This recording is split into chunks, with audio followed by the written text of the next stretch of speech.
Philadelphia, 1793. Bodies pile up in the streets. Entire families wiped out in days. The city's most trusted doctor, a man who signed the Declaration of Independence, believes he has the cure. His solution? Drain your blood until you collapse. This isn't some medieval quack. This is Benjamin Rush, one of America's most respected physicians, and his cure was killing more people than the disease itself. Benjamin Rush wasn't just any doctor. Born in 1746 in Pennsylvania, he excelled in his studies and earned a spot at Princeton University at just 14 years old. After graduating, he traveled to Edinburgh, Scotland, to study medicine at what was considered the Harvard of medical schools. Rush studied under Europe's most brilliant medical minds, learning cutting-edge techniques that would shape his entire career. He returned to America in 1769 with a medical degree and big ideas about how to practice medicine. Rush quickly established himself as more than just a doctor. He opened a medical practice in Philadelphia and began teaching at America's first medical school. This man helped shape America in ways that went far beyond medicine.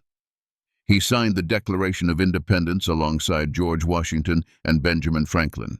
When the Revolutionary War began, Rush volunteered to serve as Surgeon General for the Continental Army. During the Revolutionary War, Rush pushed for smallpox inoculation and better hygiene practices among soldiers. These weren't popular ideas at the time, but Rush persisted, and his innovations saved countless lives. He believed in clean hospitals, proper sanitation, and treating soldiers with dignity. These ideas seem obvious now, but they were revolutionary in the 1700s. But Rush also believed in something far more dangerous: heroic medicine. This philosophy would define his career and ultimately lead to the deaths of thousands of patients. Rush thought that gentle treatments were for weak doctors who lacked the courage to truly heal their patients. Heroic medicine was exactly what it sounds like. Go big or go home. If a patient had a fever, don't give them a gentle remedy. Hit them with everything you've got. Rush thought the human body was like a machine that needed aggressive repairs. Got a problem? Attack it with maximum force. The theory behind heroic medicine made sense to doctors of Rush's era. They believed that disease was caused by an imbalance in the body's natural systems. Too much blood, too much bile, too much of anything could make you sick. The solution was to restore balance through aggressive intervention. If you had too much blood, drain it. If you had too much bile, purge it. Rush became one of the most vocal advocates for this approach. He taught his medical students that timid doctors killed more patients than bold ones. He believed that half measures were worthless. Either you attacked the disease with everything you had, or you watched your patient die. This black and white thinking would prove catastrophic when yellow fever arrived in Philadelphia. The medical establishment largely supported Rush's philosophy. Other respected doctors used similar methods, though few were as extreme as Rush. Medical textbooks of the time recommended bloodletting for everything from headaches to broken bones.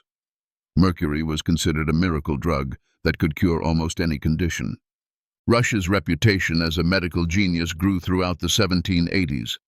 He published papers, gave lectures, and trained a new generation of doctors in his methods. His students went on to practice heroic medicine across America, spreading Rush's techniques to cities and towns throughout the country.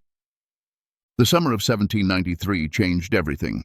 Yellow fever invaded Philadelphia like a silent assassin. The city, built on swampland near the Delaware River, was a perfect breeding ground for mosquitoes. But nobody knew mosquitoes were the problem. People thought the disease came from rotting coffee beans or bad air. Within days, the disease had spread throughout the city. Philadelphia's hot, humid summer created ideal conditions for the mosquitoes that carried the virus. Panic set in quickly. Nobody understood how the disease spread, which made it even more terrifying. People avoided sick neighbors, abandoned family members, and fled the city in massive numbers. Philadelphia's location made the epidemic worse. As America's capital and largest city, it was a hub for trade and travel. Ships arrived daily from the Caribbean, where yellow fever was common. The city's infrastructure collapsed under the strain. Hospitals overflowed with patients. Doctors fled or fell ill themselves. Yellow fever doesn't mess around. It starts with a high fever that makes you feel like your body is on fire. Then comes the chills, nausea, and muscle pain. Your skin turns pale, then yellow. That's where the name comes from. In severe cases, you start bleeding from your nose, mouth, and stomach. Your organs shut down one by one. Out of every 7 people who caught it, 1 would die a horrible death. Philadelphia was home to about 50,000 people. By the end of the epidemic, 5,000 were dead. That's 1 in 10 residents. Imagine if every 10th person in your neighborhood just vanished. The city became a ghost town. Those who could afford it fled to the countryside. The poor stayed behind and died. Rush refused to run. While other doctors abandoned their patients, he stayed and fought. But his weapon of choice was about to become deadlier than the disease itself. Rush's treatment plan was simple and brutal. First, he would cut open your veins and drain your blood. Not just a little, he would take pints. Some patients got bled 4 times in a single day. Rush believed the fever was caused by too much blood. So the solution was obvious.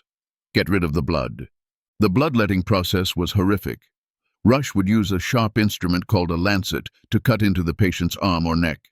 Blood would pour out into a bowl while the patient lay there, growing weaker by the minute.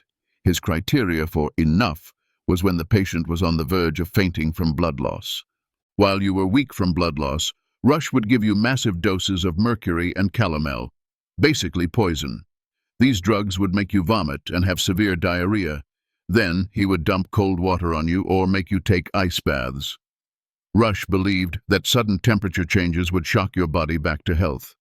Rush's treatment regimen was so extreme that it often took multiple people to hold patients down. The bloodletting alone was traumatic enough, but combined with poisoning and ice baths, it was pure torture. Yet Rush insisted that this brutal approach was the only way to save lives. Rush was convinced this treatment worked. He wrote detailed notes about his patients and published papers defending his methods.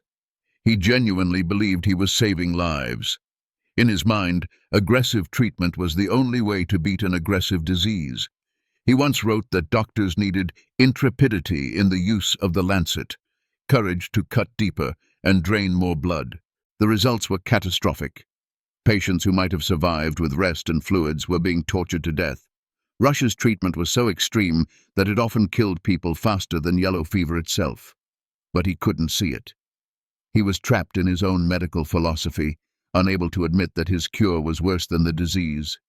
Not everyone was fooled by Rush's methods. William Cobbett, a British journalist living in Philadelphia, watched Rush's treatments with horror. He publicly accused Rush of killing more patients than he saved. Cobbett called Rush's treatments one of those great discoveries which have contributed to the depopulation of the earth. Cobbett wasn't just making wild accusations. He had observed Rush's methods firsthand and interviewed families who had lost loved ones under the doctor's care. The journalist documented case after case of patients who died shortly after being treated by Rush. He noticed that many of these patients had been recovering before Rush's brutal interventions. The criticism stung Rush deeply. He had always seen himself as a hero, saving lives while other doctors stood by helplessly. The doctor couldn't accept this possibility and lashed out at his critics. Rush sued Cobbett for libel, demanding massive damages for the harm to his reputation. The case became a public spectacle, with newspapers across the country covering the trial. Other doctors tried different approaches during the epidemic. Alexander Hamilton got yellow fever and chose a gentler treatment. His doctor gave him quinine, brandy, and cold baths, but no bloodletting. Hamilton survived his bout with yellow fever, recovering completely within a few weeks. When Rush heard about this, he was furious. He believed Hamilton's doctor had gotten lucky, not that his own methods were wrong. The contrast between Hamilton's treatment and Rush's methods was stark, but Rush refused to see the connection. Before we continue, make sure you're subscribed to stay updated on more shocking stories from medical history that will change how you think about the past. The controversy split Philadelphia's medical community. Some doctors followed Rush's lead, convinced that aggressive treatment was necessary. Others quietly began using gentler methods. Rush's reputation began to suffer, but he doubled down on his methods. He published pamphlets defending his treatments and attacked critics as cowards. Despite the mounting criticism, Rush continued to attract patients. His reputation as a founding father and medical expert convinced many people to trust him with their lives. The doctor also trained other physicians in his methods. Several young doctors learned bloodletting and mercury poisoning from Rush, then went on to practice these techniques throughout Philadelphia. Rush's influence extended beyond Philadelphia. His writings about yellow fever were distributed to doctors in other cities, spreading his methods throughout America. The epidemic finally ended in November 1793, when cold weather killed off the mosquitoes. Philadelphia slowly returned to normal, but the damage was done. Thousands were dead, and many more had been traumatized by Rush's treatments. The city began to rebuild, but questions about Rush's methods lingered. Rush himself caught yellow fever during the epidemic. For a brief moment, he experienced his own medicine. He was bled and purged according to his own protocols. Somehow, he survived. Whether this was because of his treatment or despite it, we'll never know. But Rush took his survival as proof that his methods worked. The truth about yellow fever wouldn't be discovered for another century. In 1900, Walter Reed proved that mosquitoes spread the disease. There was no cure through bloodletting, no benefit from mercury poisoning, no healing through ice baths. The disease was caused by a virus transmitted by mosquito bites. Rush's patients died because they were being tortured while fighting a viral infection. Rush's story doesn't end with yellow fever. He went on to become a pioneer in psychiatry, treating mental illness with surprising compassion for his time. He advocated for prison reform, opposed slavery, and helped establish the first American medical school. Rush was a complex figure, brilliant in some areas, dangerously wrong in others. After the yellow fever epidemic ended, Rush continued his medical practice and teaching. He became one of the first American doctors to study mental illness systematically. Rush believed that mental illness was a medical condition that could be treated, not a moral failing or demonic possession. But even in psychiatry, Rush's aggressive tendencies showed through. He used the same bloodletting techniques on mental patients that he had used on yellow fever victims.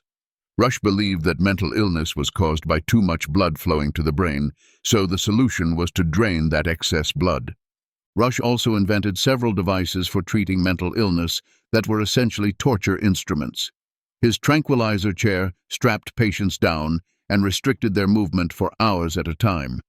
His gyrator spun patients around rapidly until they became dizzy and disoriented.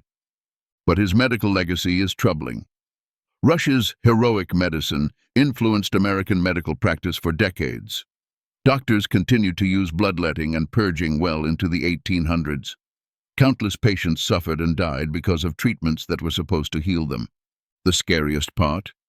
Rush genuinely thought he was helping. He wasn't a monster or a fraud. He was a respected doctor who made catastrophic mistakes with the best intentions. His story shows how dangerous it can be when intelligent people become convinced they're right, even when the evidence suggests otherwise. Modern medicine has learned from Rush's mistakes. We now understand that first, do no harm should guide every treatment decision. We use controlled studies to test new treatments instead of relying on one doctor's observations. We've built systems to catch dangerous practices before they become widespread. Rush died in 1813, still believing his methods had saved lives. He never learned that mosquitoes caused yellow fever or that his treatments were killing people. To the end, he remained convinced that aggressive medicine was the answer to aggressive diseases. Today, Benjamin Rush appears on medical school buildings and hospital walls. We remember him as a founding father and medical pioneer, but we often forget the thousands who died under his care, victims of a cure that was deadlier than the disease. Rush's bloodletting techniques weren't unique to yellow fever. He used the same methods on patients with depression, claiming he could cure mental illness by draining the bad blood from their brains.